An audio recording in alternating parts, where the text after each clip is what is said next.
میں اس لیے لڑکیوں سے کہتا ہوں اللہ کا واسطہ کسی عزت دار آدمی شریف آدمی جو گھر بسانے والا ہو اس کی دوسری تیسری چوتھی بیوی بن جاؤ. اور یہ جو بغیرت قسم کے کمینے قسم کے لڑکے آپ سے دوستیاں لگا رہے ہیں اور لالے رپے دے رہے ہیں کہ اگلے سال شادی کروں گا 2 سال بعد, یہ جھوٹ بول رہا ہے, بکواس کر رہا ہے. اس میں دم ہوتا یہ ابھی شادی کرتا. میرے پاس آتے ہیں لوگ اس طرح کے کیس کہ جی وہ لڑکیاں کہتی ہیں وہ مجھے کہہ رہے ہیں میں 2 سال بعد شادی کروں گا, میرے پیرنٹس مان نہیں رہے. میں نے کہا جو مکھنچو تم سے شادی کرنے میں اپنے خاندان سے نہیں لڑ سکتا وہ تم سے نباہ کیا کرے گا بعد میں.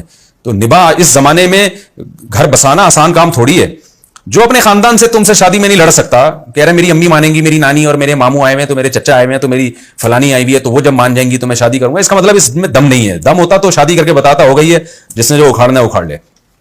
تو اس لیے میں بار بار لڑکیوں سے کہتا ہوں, یہ کالج یونیورسٹیوں کی لڑکیوں سے, کہ آپ کوئی بندہ انسان کا بچہ ہو نا جو وہ گھر بسا رہا ہو. کوئی بھی آپ کو پرپوز کرتا ہے, آپ جیسے ہی پرپوزل آئے نا آپ کے لیے فوراً آپ کہیں بھائی شادی کرنے کے لیے ایگری ہو یا نہیں ہو.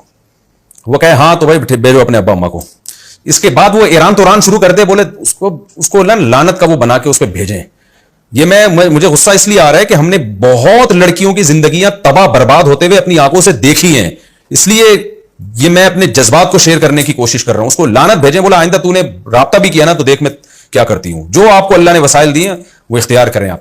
اور اگر کوئی عزت دار آدمی ہے وہ آپ کو اگر پرپوزل بھیجتا ہے تو آپ اس کو بولیں بھائی یہ نکاح اگر کرتے ہو تو ٹھیک ہے, پہلے تفتیش کریں انسان کا بچہ ہے بھی یا نہیں ہے. ہر آدمی اس قابل بھی نہیں ہوتا کہ نکاح کرے.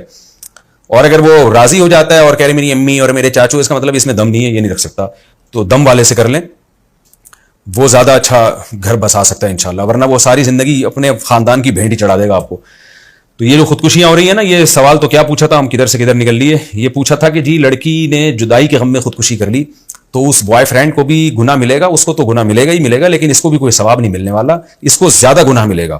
وہ ذریعہ بنا ہے, کی تو اس نے ہے نا خود, تو اس کو اس کا تو گناہ ملے گا, اس نے معاہدہ کر کے توڑا کیوں. لیکن اس کو جو گناہ ملے گا وہ کبیرہ گناہ, جو اپنے آپ کو قتل کرنے کا گناہ, جو بہت بڑا گناہ ہے, جس کے بعد توبہ کا دروازہ ہی بند ہو جاتا ہے. انسان مرنے سے پہلے توبہ کرتا ہے نا, یا تو مرا. اور خودکشی کرنے والے کی تو نبی نے نماز جنازہ نہیں پڑھائی ہے.